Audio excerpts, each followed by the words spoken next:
Good evening, everyone, and a very warm welcome to tonight's Ask the Expert. My name is Paula Hanford, and I am the CEO of PSC Support. We're absolutely delighted that so many of you have joined us tonight for this Ask the Expert session. It's a special session with Dr. Roger Chapman. As you know, PSC can be a complex condition, and for many people, the terminology around, the different forms of terminology around PSC can be confusing. What exactly is small duct PSC, and how does it compare to classic PSC, if you like? And what do we mean when we talk about PSC and autoimmune hepatitis overlap? And what about IgG4 related PSC? Is that part of PSC or something else entirely? And these are important questions because they can affect how PSC is diagnosed, how it's monitored and managed, and how people living with PSC understand your own condition. So we are very fortunate tonight to help us navigate this topic. We have Dr. Roger Chapman, and Dr. Chapman is internationally recognised as one of the leading experts in hepatology in this country and overseas, with decades of experience of PSC and other liver diseases. He's now retired from clinical practice, but he has contributed hugely to our understanding of PSC through his clinical work, teaching and research. And he's been a long-standing supporter of PSC Support. In fact, Roger helped to set up the charity 30 years ago in 1995. Roger then served as one of our trustees, and he's recently retired from that. I say recently, Roger, it's probably about 3 years ago now. And he's been the chair of our scientific review committee. So he's been hugely influential in the PSC world. This evening, Dr. Chapman will talk us through different PSC variants, what they are, how they differ, and what they mean for patients and clinicians. And after his presentation, we'll be taking questions and answers. So please put them in, any questions that you have throughout the presentation. Please put them in the questions and answer box. So without further ado, I'd like to introduce Dr. Roger Chapman. Thanks, Roger. Thank you very much indeed for that very generous and kind introduction. It's really a real pleasure for me to talk to PSC Support again because we were talking beforehand, I helped sort of form a bit with Ivor Zweigler back in 1995. We formed PSC Support, and it's been such a success. Nothing to do with me, but to do with all the excellent support of the administration and also all the patients who raise so much money, which I now give out. We manage to give out a lot of money every year through our research committee, which has been very exciting and produced a lot of wonderful research, which is going to take forward both our understanding of the disease and also hopefully treatment of the disease as well. So it's been a real pleasure. So if I hopefully can get up my slides, we'll have a look. If it's okay, Mark, here we go. Share. There we are. So thought I'd start by telling you all about my first case I ever saw of primary sclerosing cholangitis. I was a very lowly senior house officer working in Southampton in the gastroenterology unit. I hadn't quite decided then what I wanted to do. I wanted to be a cardiologist, actually, but I was told that there was no future in that, which turned to be not a very good prophecy, actually. But anyway, cardiology has expanded, but as indeed did gastroenterology. So I saw this young man in his 30s, and he was jaundiced, and this was a really quite a sick young man, and we didn't have MRCP or any other imaging. So I was struggling to learn ERCP, which is an endoscopic technique where you take pictures of the bile ducts, which I'm sure you're aware of. And we did that, and we diagnosed this young man as having PSC. He had ulcerative colitis, I then went to the library. It wasn't like having Google. It took a long time to go to the library in those days, plowed through all the books, and I saw that the first case of PSC had been described by a chap called Delbay back in almost 100 years ago now. But following that, this is in 1976, I said, there are still less than 150 cases in the whole world literature. And basically, the disease was thought to be like this man in this picture here. This is a very old slide of mine, but it shows how we used to think about PSC. This is a young man. He's not smoking because PSC are non-smokers, as we know, but that's a thermometer, old-fashioned thermometer. His beads are square. He's got cholangitis. He's grabbing his abdomen, and he's got terrible-looking bowel ducts and rip-roaring colitis. And almost all of that is probably a very atypical and doesn't represent, as you all know, the actual patients who have symptoms of PSC. But what that did was that stimulated me to become a hepatologist, believe it or not. And I then went up to the Royal Free Liver Unit, which at the time there were two preeminent liver units, there's Royal Free and King's. And it was ruled really by a very scary but a wonderful woman called Sheila Sherlock. And I went up for an interview to see whether she would take me to do a research degree of MD, PhD. I went in to see her, knocked on the door, and there she was looking, marking exam papers, and she didn't even look up as I sat down. And she said, what would you like to do to study when you come to us? And I said, I'd like to do PSC. And she said, there's nothing in that, she said, nothing at all in that. You're going to do iron metabolism. So I duly did iron metabolism for my thesis. But we managed to collect. I managed to collect quite a few cases of PSC. We published it in 1980, and it sort of took off from there, really. So that's how I got into PSC, and it's been a great. I hate the word journey, but it's been a great journey, I suppose, over the last almost 50 years looking after PSC. So without further ado, I'll just move on, if I may. So you will know all this, but just to briefly set the scene to remind you what the biliary system is. There's the liver, the largest organ in the body under your ribs on the right. And from that, two big bile ducts come down. The left hepatic duct and the right hepatic duct carry the bile from the liver down into the gallbladder where it's stored. And then when you eat, then the bile passes out of the gallbladder into helping digestion, as well as getting rid of various other things as well. The toxins. And they're divided into the intrahepatic bile ducts, which you see are right and left hepatic duct, and then the extrahepatic portion is the bile duct, which is outside the liver. This, as you see, is actually quite important. So you can measure it by MRCP, which is the non-invasive form, which we have now. And then in certain cases, you may proceed to do ERCP, which is endoscopy. Both here showing the wonderful tree-like. These are both normal pictures of normal biliary system with tree-like smooth tapering from the common hepatic duct to the intrahepatic bile ducts. So just to remind you and just to define it, it's a chronic, which means it's long-standing and progressive. Can be progressive, not always, as I'll explain as we go on. The disease often over many, many years of the biliary tree, and it's characterized by this scarring process of the bile ducts. So I'll show you pictures as we go. So the bile ducts become thickened and narrowed, and this in certain cases can cause a stricturing, so-called narrowing of the biliary system, shown over here. This is here on a normal bile duct here, and here a sclerosing cholangitis patient with also has ulcerative colitis and multiple stricturing of the biliary system, and that's the stricturing which can cause so-called main duct strictures with blockage of the extrahepatic bile duct. Sorry. So again, you'll know that PSC has a number of associated disorders, which again are relevant when you're working out the prognosis and the variants of the disease. Of course, the main association is inflammatory bowel disease, both ulcerative colitis and also Crohn's disease, but that's also a different story in itself, which we'll come to. You have cancer of the bile duct or the colon. It's increased in PSC. Again, not always, but as I'll come to. And also you have an overlap with other autoimmune diseases as well. Now, this points to the possibility that different genetic constitutions play a role in different individuals with PSC, because some will have PSC, not all, as I'll show you in a minute, will have IBD, not all will have other autoimmune diseases. But it suggests that there are shared genes between PSC and other autoimmune diseases, particularly, but also some cancer genes as well.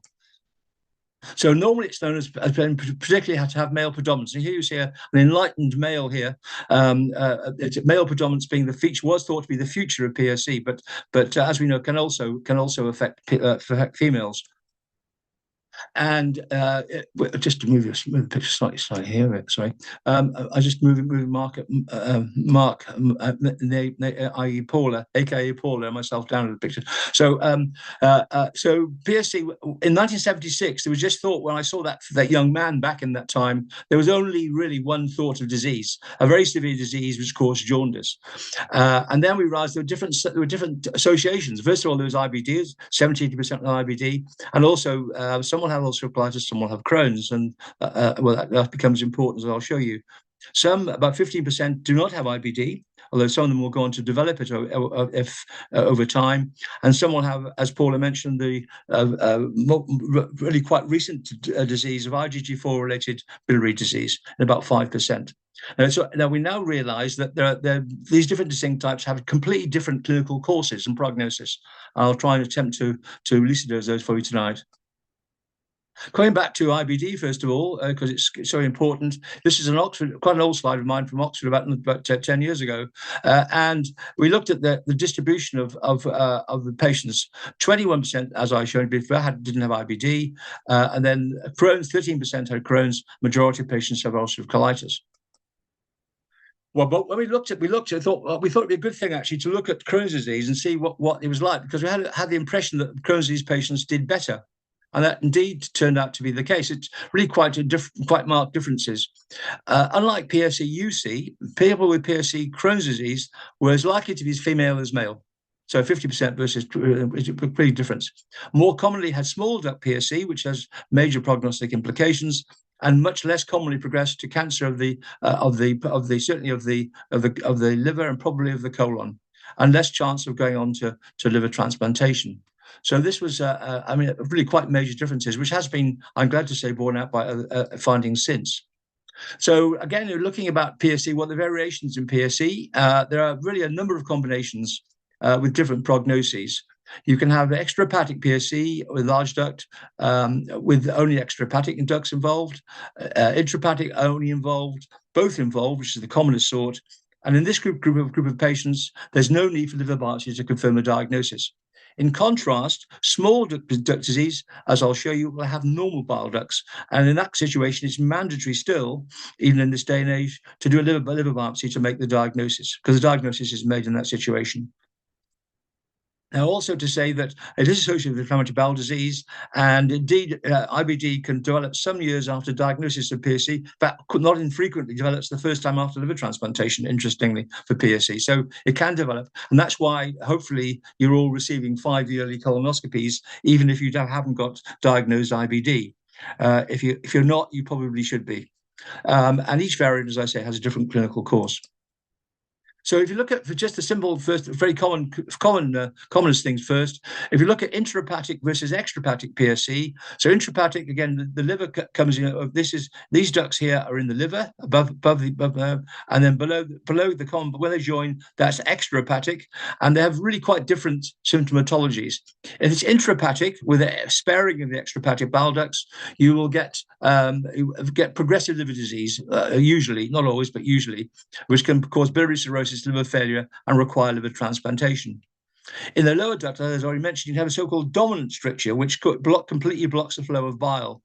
In that situation, you get jaundice, bacterial cholangitis, which is a biliary infection, which is actually really quite uncommon, but certainly can happen and can be a difficult complication. And also the complication, which I know you're all aware of bile duct cancer. And this occurs mainly in extrahepatic disease.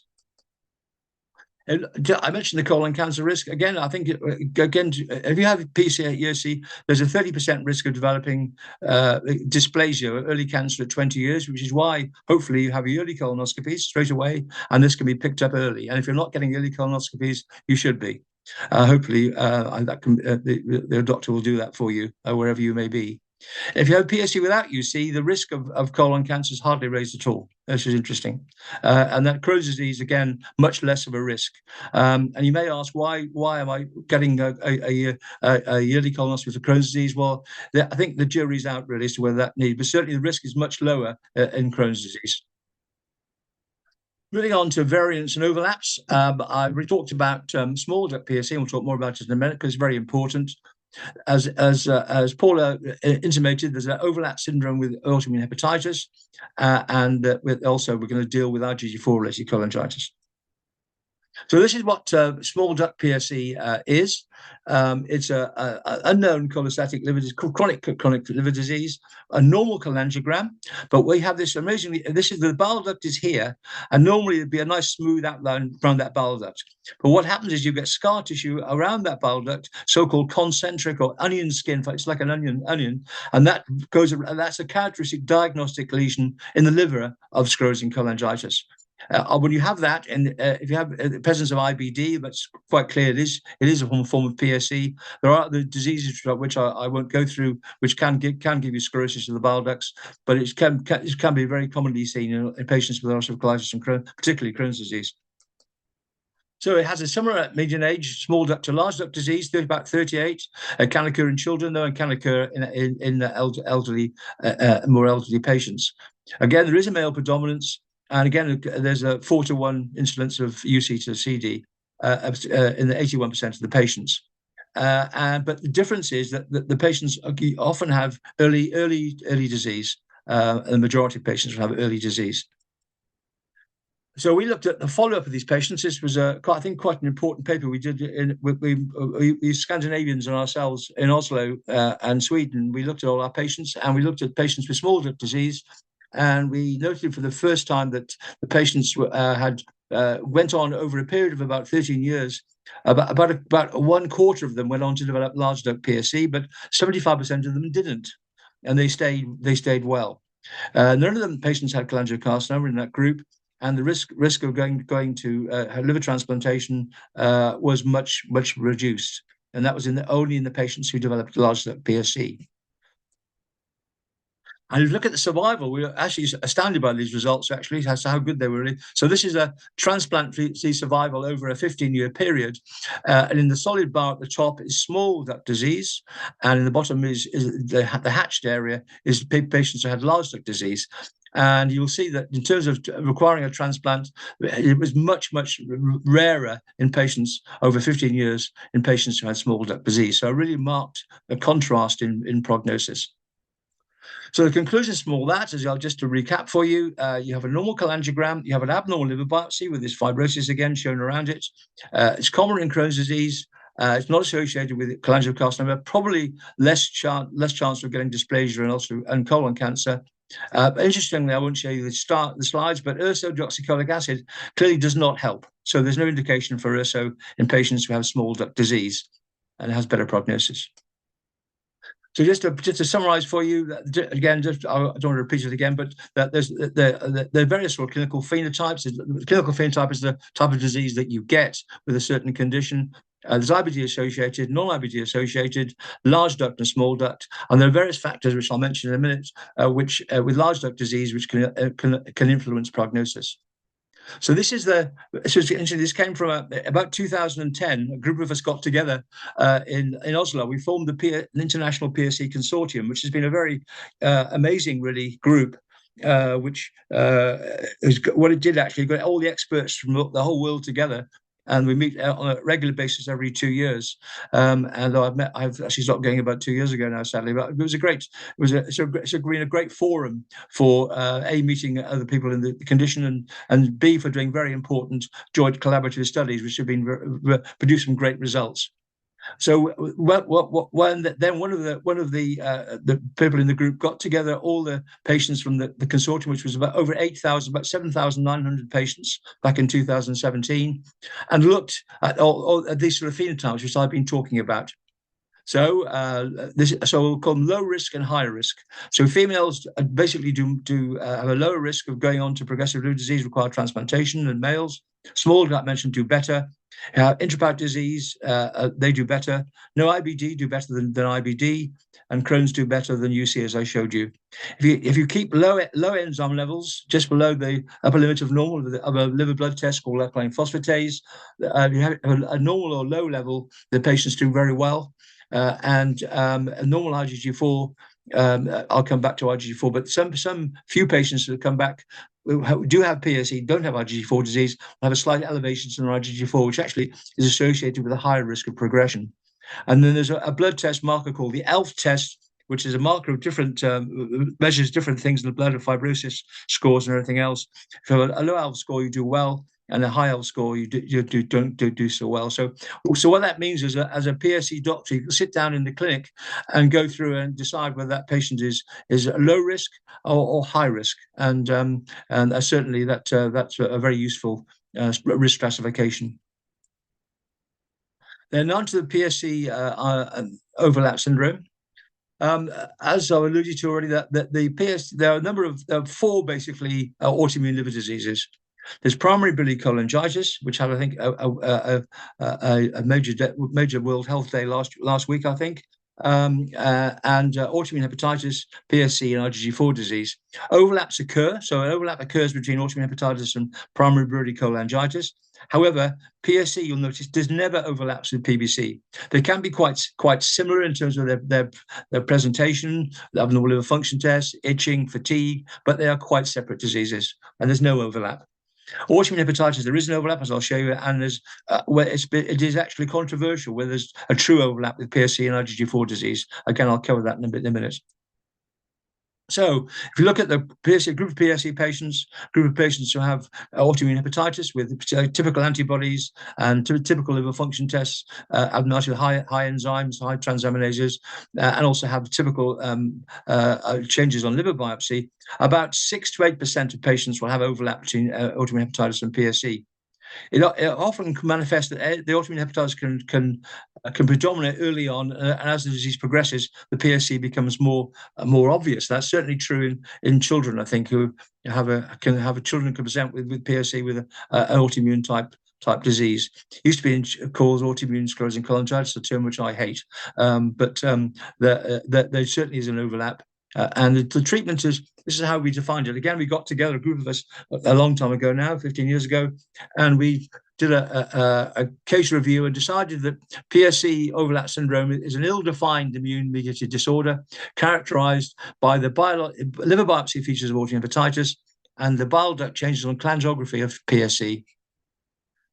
So I think it's important because the various guidelines, these are our early guidelines, but they've just been guidelines in 2022 from the European guidelines, and it states it's a very good document actually, and within it they restated what we said: the corticosteroids and other immunosuppressants are not indicated for the treatment of PSC in adults unless there's overlap syndrome. But if you do have an overlap, as we mentioned, there is an indication for steroids, and so such patients will have corticosteroids, usually for 6 months to a year, and will then be maintained with azithromycin as immunosuppressant. Cholestasis, well, that could be nor-urso or urso these days. I'll come back to that at the end. What about IgG4 disease? Well, it's a multi-system immune-mediated fibroinflammatory condition, and it's a condition which we've had a major interest in Oxford. My colleague Emma Culver, who you may have heard of, is taking over the autoimmune clinic, and she has become, we could say, the queen of IgG4, and she produced many publications as well on this disease. It's a disease of a immunoglobulin producing lymphocytes, small white cells, which can involve various organs. Almost every organ in the body can be involved in it, and it causes, again, that sort of scarring inflammation which I showed you, but it can occur in almost every organ system of the body, brain, a number of situations. A thyroid, eye, everywhere. But the two most common organs which are involved in IgG4 disease are the pancreas, causing a condition called autoimmune pancreatitis, and also in red, a biliary system causing IgG4-related cholangitis, known as IRC for short. I thought I won't show too much of the slides histology, but basically this is remarkable. When you look after these patients, it's remarkable.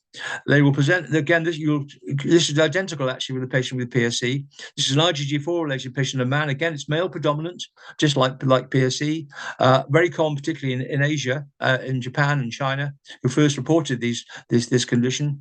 which when it first came out, I said we didn't in the West, we didn't believe it, but we were quite wrong. It certainly exists and exists in the UK as well. And this is a condition which can affect the bile duct, causing main duct strictures and also multiple strictures in the biliary tube. So before treatment, and then 3 months later, this is the same patient. I promise you, you'll see the bile duct is completely normal after steroid therapy.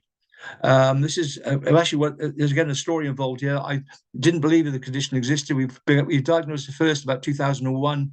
And this was one of the first patients I had. He was an Asian man who had been diagnosed as having cholangiocarcinoma. He came to us and we diagnosed that he had IgG4 disease on a blood test and biopsy.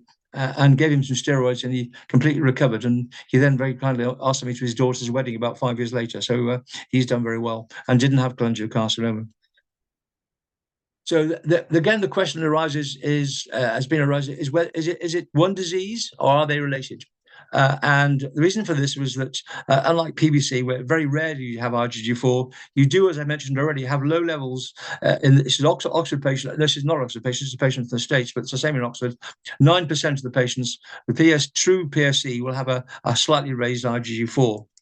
Why is this important? Well, it does appear this got therapeutic implications again, in that this is patients who, without having a liver transplantation, with a normal IgG4, these are patients with PSC, they eventually will often require transplantation, not always. But this is patients who have a slight elevations of IgG4 for reasons which aren't clear. They have a worse prognosis. I know that's been investigated thoroughly at the present time, but in Oxford.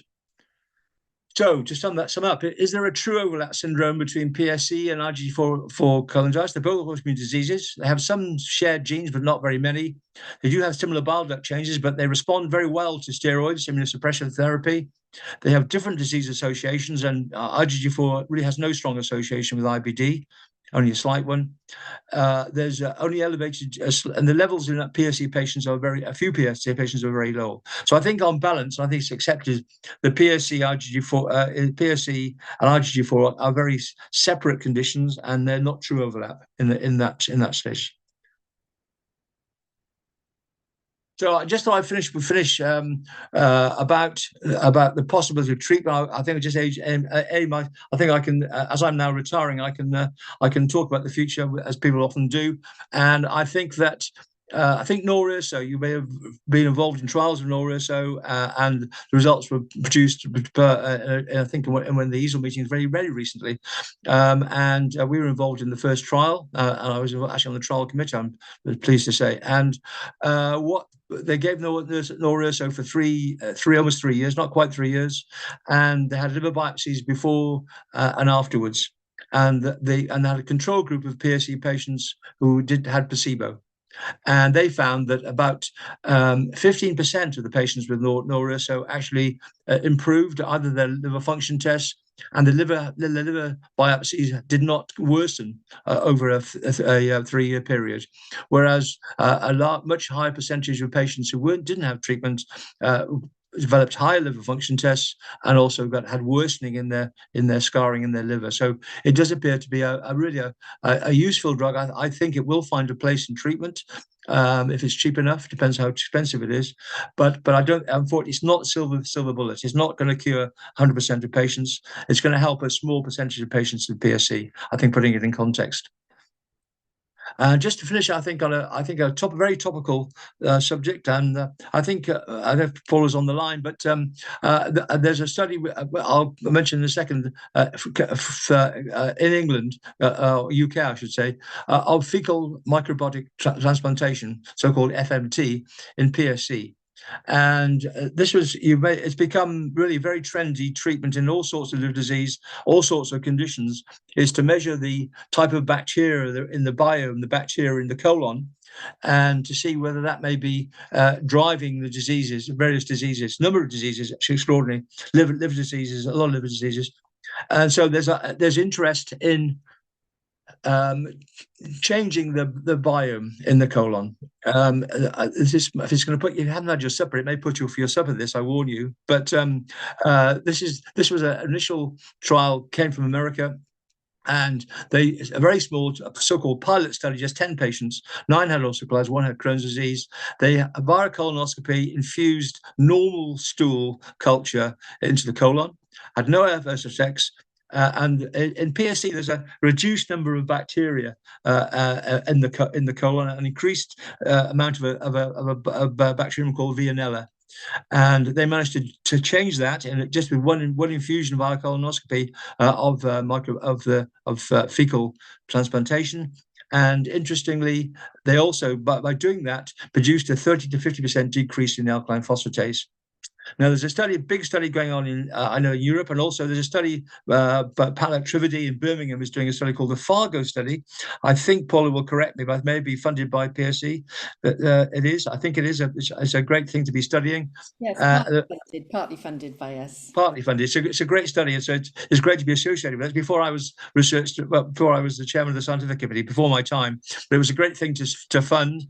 I think it offers the future. They're doing a different form of just for if some of you listening, maybe watching, maybe on this trial, you may not want to talk about it, but what it actually I think in practice is one fecal infusion by colonoscopy, and then weekly for 6 weeks getting enemas of normal bacteria for the normal patient's colon. I'm not aware of any results yet, but they should be coming out hopefully in the near future. And I think it's really quite hopeful that fecal microbiota may be important. I haven't got a slide, but also, as you'll know, there's some evidence that vancomycin, particularly in children, may be of use. And again, that may be by a direct effect of vancomycin on the immune system, which it certainly has, but also may be due to affecting the colonic biome as well, which is very important. So that's quite a sort of skip through if I may, probably a bit long of PSC. There's a very famous professor who very sadly died 2 months ago called Michael Manns. I've known him for 40 odd years. And in that, when we started the PSC International Consortium in 2010, he described PSC as the last black box in hepatology, by which he meant a lot of other liver diseases, hepatitis C, hepatitis B, autoimmune hepatitis, all of those have been largely effectively treatments that were available. But here in 2025, I think the black box is creeping open, but still, I think we have a lot to hopefully find and discover in terms of biomarkers for cancer, in terms of studying the course of the disease, and also finding some better treatments. So thank you very much indeed. I'd like to thank you for your attention, and hopefully can take some questions. Thank you very much indeed. Oh, thank you very much, Roger. We had somebody put in the question and answer section that they saw you and heard you speak just as they were diagnosed some time ago at a really early information day. And she said you were a great source of information and comfort to her then. So well, it's very kind, Paula. I really enjoy those days because it's nice to actually to meet people in that sort of scenario, and it's been a very lucky career. Really, it's been great. Very good. So thank you very much. I've got a question that we received before tonight. So right, was sent by email, and you talked about small duct PSC and the different prognosis between small duct if it just stays as small duct PSC to large duct PSC. But the question is, if you move from small duct to large duct, does that mean that the disease is progressing? The answer is sadly it does, and yeah. So once it progresses, it's only over a lifetime. It's only about a 25% chance of that happening, as I said. But yes, once you've got large duct disease, you are on a more progressive liver condition, which may eventually come to transplantation. Yeah. That's unfortunate, but I think the thing to stress is a large majority of them don't. Yeah. Yeah, that was a good point you made earlier. Same person, I don't know what the person's name is, but the same person has asked this question. Also, what relevance does the diameter of the common bile duct have in the progression of the disease? Well, that's a good. Again, I didn't touch on that. There's a new development called MRCP Plus, which I was sort of involved in through a firm in Oxford, whereby with MRCP you can actually measure quite accurately progression. And it's been looked at to see whether that can actually predict bile duct cancer at an earlier stage. Hasn't really shown that, but you can measure the bile ducts, and basically the smaller they get it, the tighter they're getting, the worse the prognosis would be. So yes, and that would be an indication then for sometimes for putting in a stent or for stretching up the bile duct by at ERCP. But the technology again is advancing. I think I've got great hopes for MRCP Plus actually in terms of being predictive. It's a question. There's a very controversial area is whether people with a PSC, a large duct PSC, should have a yearly MRCP. And I think I've always felt that the evidence wasn't that I'm not there to follow that, and I think that's still the case. I just, funnily enough, reviewed a paper from Australia last week. I don't review too many papers these days, but it interested me. Again, it showed that MRCP has really never been shown to be worth it in terms of picking up. It's surprising, but it's true. But you'll find that many units in Europe and America will do yearly MRCP. But I think the future in terms of picking up cancer at an earlier stage, which certainly is biomarkers, and we know again from the work of doctors, again supported by PSC support in Barcelona and so in Madrid, doing some great work with some very exciting biomarkers. Biomarkers are things in the blood which predict that cancers may be occurring or may likely to occur. And I think that has a great future in PSC. I really do. And that looks like it's going to be exciting. Is exciting already, actually. Yeah. Very exciting already, exactly. And I think that's music to the ears of people listening Yes. today. Yes. Yeah. Exactly. Yeah. Got a question about URSO. Yes. Well, it's a two-part question, actually. Can you tell me how autoimmune hepatitis influences PSC and the Yes. role Yeah. of URSO? So the person is saying that I have AIH for 50 years, and this Yes. was diagnosed with PSC. About 18 months ago, I stopped taking URSO. Is there a connection? That's what actually then develops. Actually, so a connection with what? I'm not quite sure I what think the the connection, is there a connection with us stopping, oh, he or she, I don't know who it is, stopping URSO and developing PS, being diagnosed with I PSC? don't know why would she be on URSO if she had autoimmune hepatitis. That's the question. Because he wouldn't normally be on URSO for autoimmune hetitis per se. I think if you have PSC, to slightly not quite answer the question, if you have PSC and you stop URSO, by and large it worsens the PSC. It's been a very controversial area, which I've been fairly heavily involved in over the years, as to whether URSO should be given or not. I think there are a proportion, about 20% of people who do respond to URSO. And I see that in the latest European guidelines that they do recommend giving URSO as a thing. I think probably that would change recently to be NOR-URSO rather than URSO if it's funded.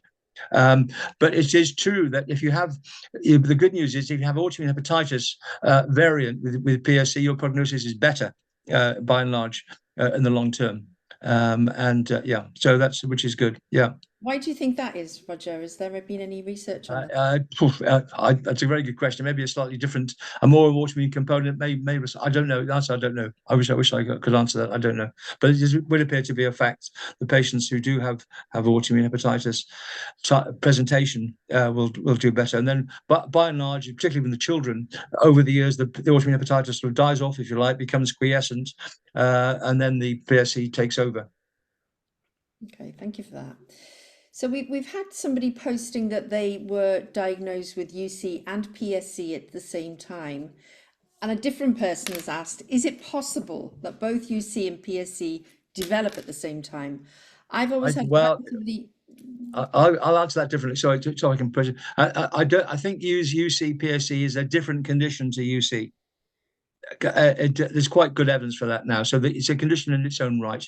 So that basically, what happens is you pick up them at the same time. Often, if there's no symptoms, often it's different clinical course, as we all know. The colitis is generally much milder in the UC-PSC, and it's routine and mandatory. And when you're diagnosed on a cholangiogram as having PSC, if you haven't got symptoms of colitis, you still have a colonoscopy, because you will often find ulcerative colitis mainly often on the right side of the colon.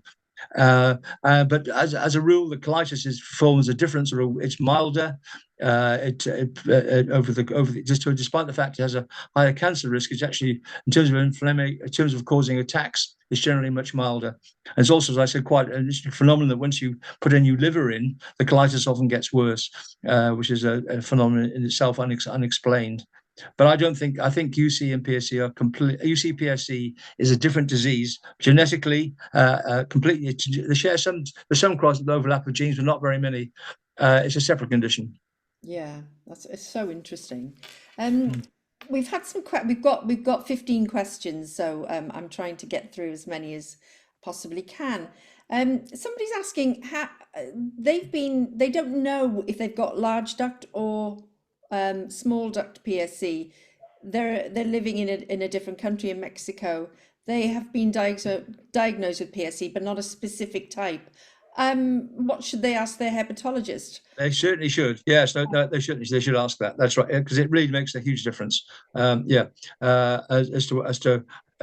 regards treatment, I suppose as well. I can. Yeah, I think I can think of a. Yeah, no, I think.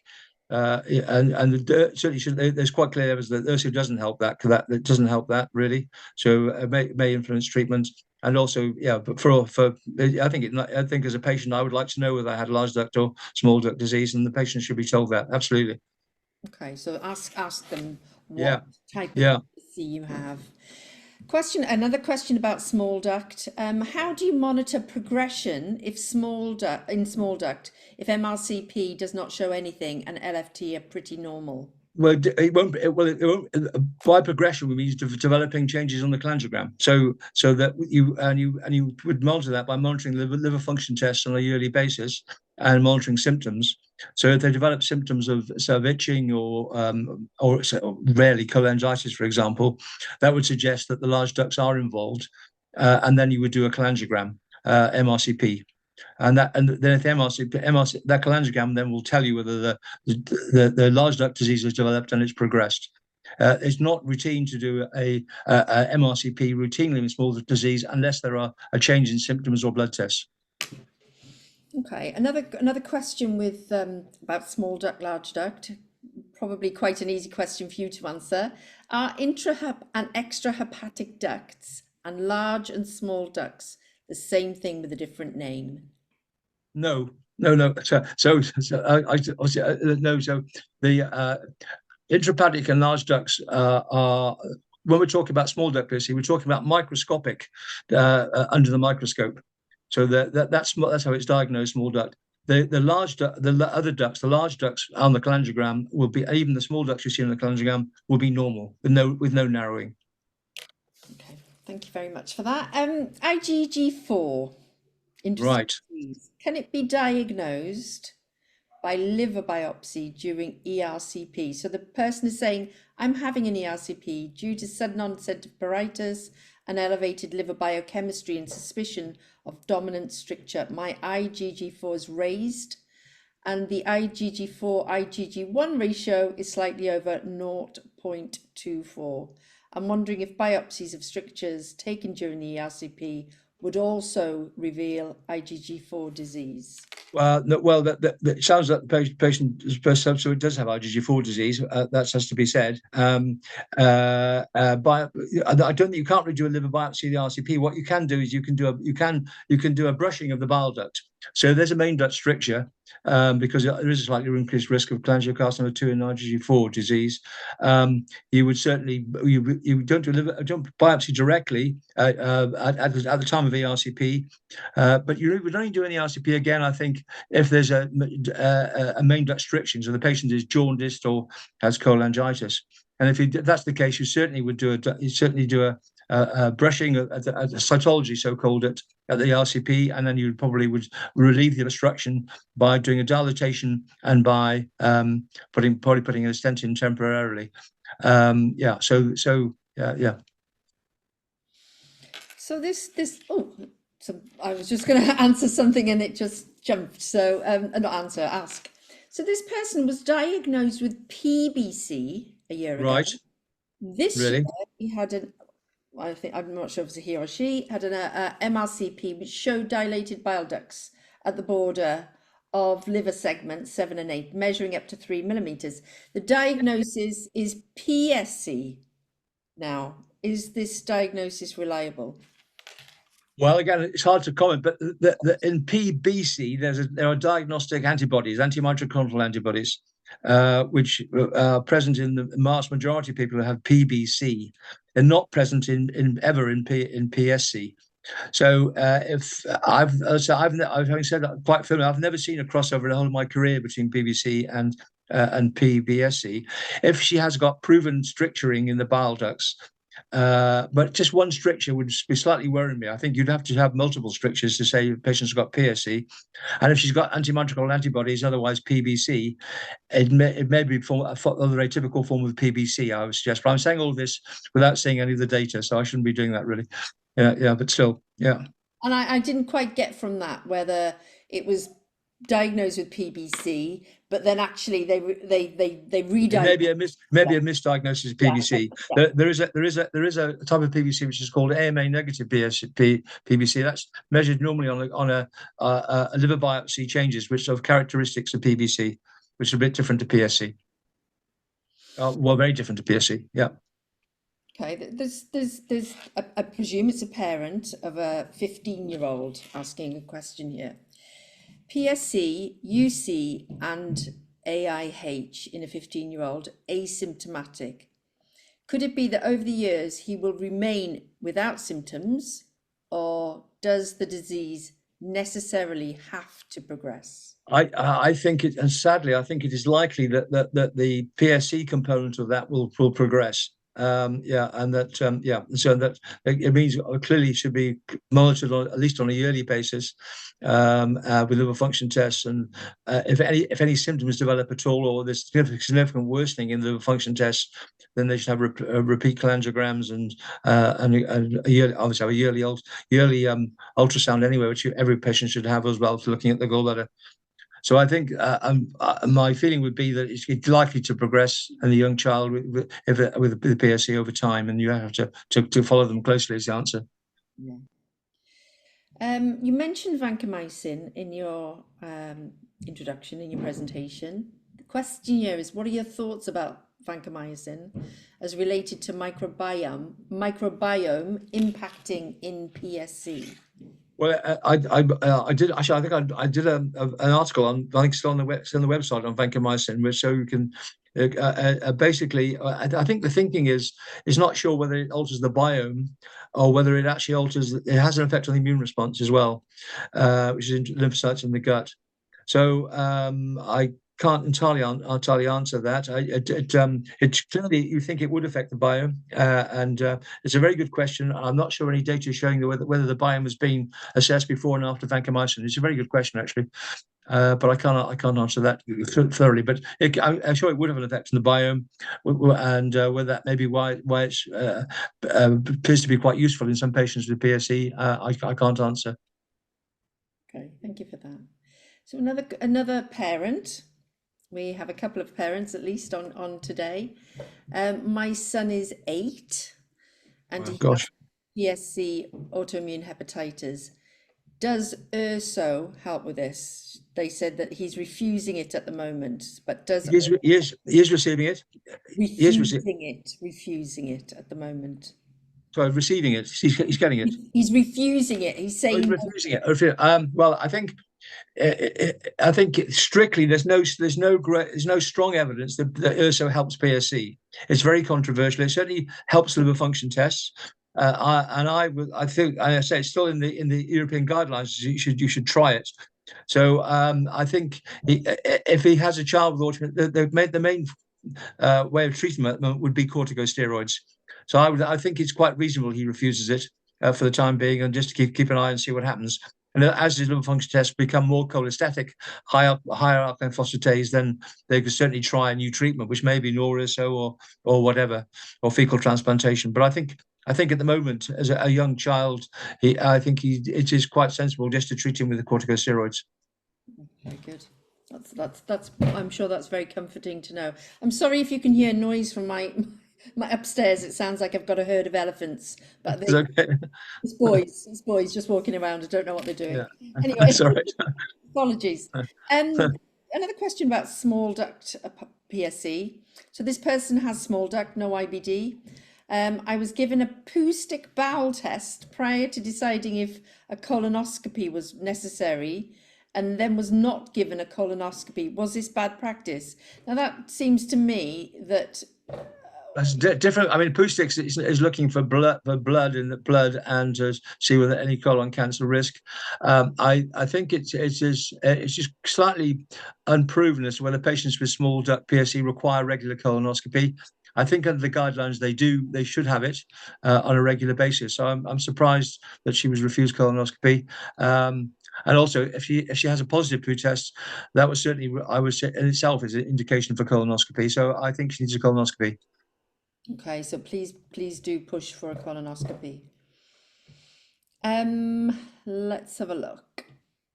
Is it possible to have PSC overlapped with a genetic liver disease, not PBC or IAH? I've recently had a sudden onset of pruritus and elevated LFTs. My hepatologist says I may have a second predisposing factor based on genetics beyond PSC, and I will be having cholestatic genetic studies to investigate. Gosh, that's a complicated question. I can't, without knowing what they're suggesting it might be. But if you've got PSC, then that's going to give you cholestasis. So in itself, but by cholestasis, I mean blockage of bile flow. When I say cholestasis. So I think I would need chapter and verse on that. Perhaps if she could write in and let me know what the disease is, I could answer it directly for her. But there's no obvious link between PSC and other, I'm aware of, other cholestatic diseases. But of course, they can occur incidentally, I suppose. So coincidentally. So yeah, I don't know the answer. Okay, I've got a question here about some medication. Now, I'm going to struggle with this, but I'm going to give it a go. Do you know about mycophenolate, Yes. mofetil, or reductase? Mycophenolate. It's like azathioprine. It's a long-standing immunosuppressant. I think there have been some reports that azathioprine may be, and especially in long term, maybe of some benefit, but no real clinical trials. Mycophenolate would often be, it may be well be given for the ulcerative colitis, which has got ulcerative colitis, in terms of or Crohn's disease. Yeah. AIH. They've been asked if they want to take it for AIH. Yeah, that would be reasonable. Yeah, in fact, there's increasing evidence that in AIH it's probably as good, if not better, than azathioprine. So that'd be very reasonable. Yes. What about rituximab? Rituximab is used. It's not been trialed in PSC. It's a treatment used in IgG4 disease. Again, we've done a fair bit of work. Like I say, Emma Culver's done a lot of work in that in Oxford, looking at rituximab. It's a long-standing. It affects B cells, B lymphocytes, and IgG4 is a B lymphocyte disease. And in patients who don't respond to steroids, a minority of patients, they have infusions of rituximab, which in the long-term basis. It's a profound immunosuppression, so you have to be a bit careful about existing TB or other diseases have to be excluded first. But rituximab is I'm not aware of it being trialed in PSC. I don't think it's not likely to be trialed in PSC. I don't think. So because PSC is not an IgG4 dependent disease. Yeah, they were talking about it in relation to IAH. And Yeah. we only have a couple of Oh, minutes. IIH. Sorry. Autoimmune. Okay. So yeah, no, it may well be. I'm sure it will be trialed in IIH for patients. Yes, that's a different question, I suppose. Yes, yes. That may be. There's no evidence I'm aware of, but it would be logical to try it if the patient's really resistant. But there are plenty of treatments for IIH which would not include rituximab. Thank you very much. So we have a couple of minutes left, Roger. So I'm going to finish on this question, and it's a big question. Right. What do you see for treatment and prognosis with PSC in the next 5 to 10 years? I sort of hinted at that. I think Yeah. prognosis. I think we'll certainly get better tumor markers around, so we'll be able to diagnose cholangiocarcinoma at an earlier stage. I think that's going to happen. I think scanning will for cholangiocarcinoma will get better as well with MRCP plus and other conditions. Treatment wise, gosh, so I think URSO is a minor step. NORURSO is a step forward, but it's not a silver bullet really. I think fecal transplantation will prove to be very interesting, and if I put my money in 5 years' time, I would suspect that we'll be using fecal transplantation. It's been used for a condition called Clostridium difficile colitis, which is infective, but it's been very, very effective in that it's been trialed with some effective results in ulcerative colitis without PSC.